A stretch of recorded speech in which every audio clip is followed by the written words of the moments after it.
It's Your Tailgate, Joe Shasky, 95.7 The Game, Lorenzo Neal, 95.7 The Game, Hall of Fame candidate, should be in the damn Hall of Fame. What up, Big Low? How you doing? Brother, it's always good to see your face. You look pretty in the face and slim in the waist, and always know you repping them Niners, baby. How about them Niners, baby? I know, I'm pretty fired up. It's been a great year. Jimmy G, are you kidding me? Hey, Jimmy G is for real, man. People better recognize, and I'll tell you right now, one thing we know, brother, talking about the Niners, they know where the beef is at, because up front, they are got some beef, and they're moving those guys, man. And so those boys, you know what we should do? You know what we should do, Scott? We need to give those boys some of that Harris Ranch beef, because it doesn't melt in your hands, it melts in your mouth. I'm telling you, they got porterhouse, they got the tomahawk, and they got every type of steak imaginable. The filet mignon, I'm telling you, brother, it is absolute butter like the Niners. They're on a roll. Let me show you what I have in the bag. A little Harris Ranch beef here. Nice ribeyes, nice steaks. This is gonna be so good when it touches my lips. I'm gonna season these bad boys up so delicious. Give you some of my secret low love and some of the low spices. Your boy Low Neal is gonna be in for a feast. And you know what? I'm gonna let you enjoy watching me eat this, and you're gonna enjoy this Harris Ranch beef. All right. But Harris Ranch, man, it's just a cut above the rest. I'm telling you, I can say I'm biased. I've been here. I've been in the Central Valley. I know it. I know what this company's about, and it's the quality of the meat. It's the quality. And you know what? That's what's good, because it's the people that makes up Harris Ranch. Harris Ranch is fine, but it's the people that make up, because they want to make sure that they're giving you quality. Stand behind the quality, stand behind the flavor, stand behind the beef that they're going to put to our table. Toddy, okay. When's the steaks ready? I'm ready to eat, baby. You're a big fella, you know, hungry, tailgating experience. I'm ready to grub, bro. Talk to me. I think they're ready. Let's see what they're working with. All right. Oh, yeah. Oh, look at those. Oh, yeah. Look at those grill marks. Yes. Todd, this looks amazing. And let's get into the wine real quick, and I'm going to get to some of the things that I like to do at my tailgates. But your buddy, Charles Woodson, now I've already put down some of this bottle. He's got a new company called Intercept Wines, the best wine in the planet. Now, I'm a Niner fan, so a little cheese plate, a little wine. You know, my man Jim Cosmore, we got our charcuterie plates out. I got myself a little cab right here, but he's also got another red wine that goes great with the beef, and this is the Pinot. And I'm telling you, as you can see, I'm going back and forth, and I filled up my little cup here. So cheers to you, Lo, as I have a sip of some of this Charles Woodson Intercept wine.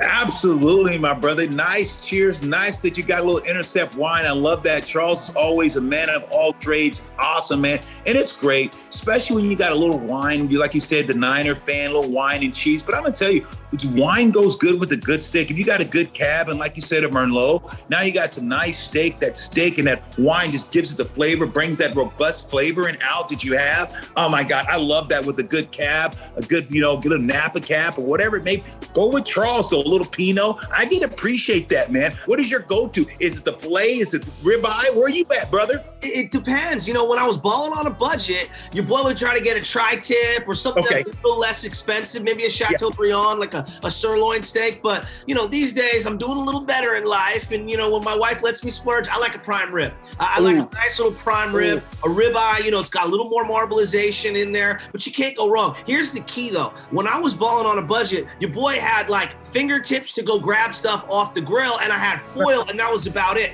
Now we're doing it right. There's this company called Chef's Toys. They got Sacramento, Oakland, San Francisco locations. They give us cutting boards. We got tongs. I got the best chef knives. You gotta have a good knife. Is there anything worse than a steak and you gotta just bite it with the hands? That's how we used to do it when we were poor in our 20s, and that's when you liquored up off a little wine, if you know what I mean. But you gotta check out Chef's Toys. We got a care package, Low. Oh, really? We're gonna send to you a little bit of everything. Upgrade your knife situation at home. Upgrade your cutting board. Nothing worse than a wet cutting board that's sliding all over your countertop. That's how you get hurt. I love that you're a steak guy. For me, man, it's simple, man. I'm a tomahawk.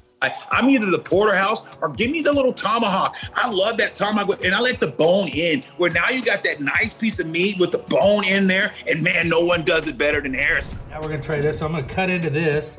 Come by the bone, right down the middle. And you know, you guys can cut your own meat, take the whole steak if you want. Look at that. But look at how juicy that stayed. Oh. I mean, there's just juices dripping out of it. This is a good steak. Oh, That's a nice medium rare color right there. I'll turn it around. Oh.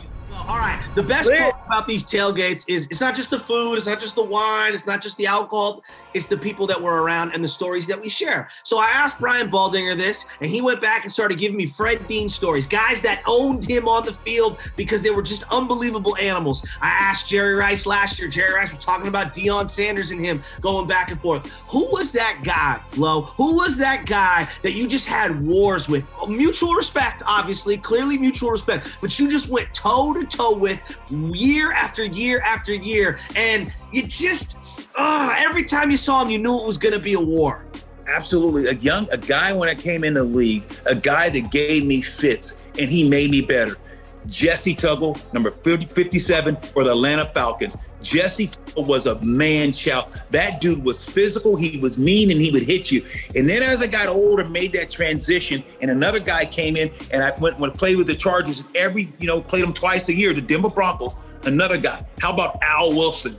Al Wilson, I hated playing against him, bro, because he was short just like me. Yeah. So he could low, and he had a hard head. So me and Al Wilson before the game, I'd be warming up, he'd be warming, and he'd hit me and just keep running. Wouldn't say hi, it was just hit me, acknowledge me, and he'd just keep moving. And we'd nod at each other, and bro, we would party at the Pro Bowls together. Ray Lewis the same way.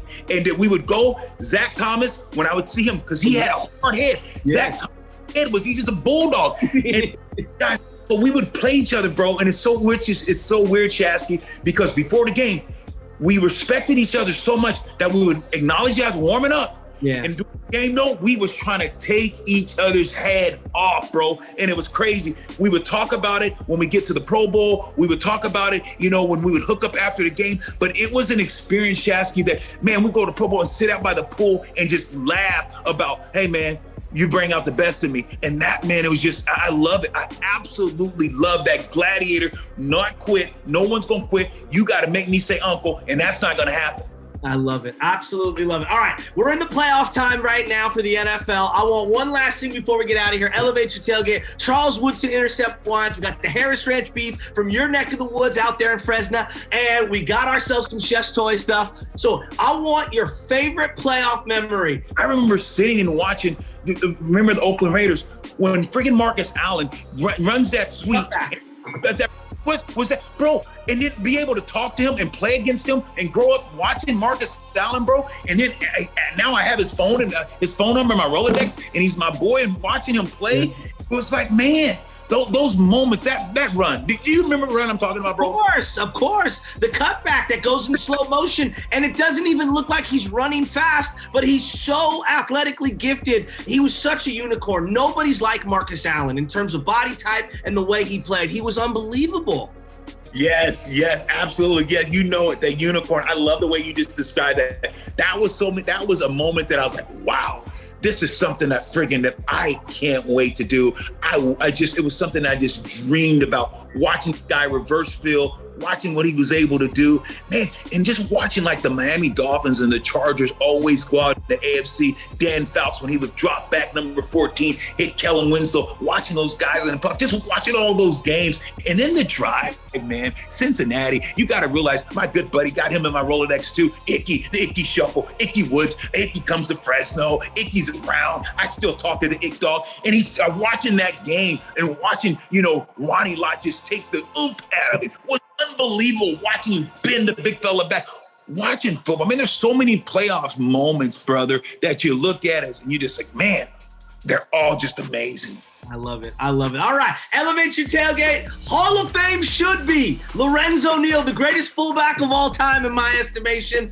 95-7 the game. Joe Shasky. We got the Intercept wines. We got the Chef's Toys product that we're sending low care package, and the Harris Ranch beef. But always, it's the spirit and the stories that we share and the people that we're around. Thank you, Lo. Thank you. You're the best.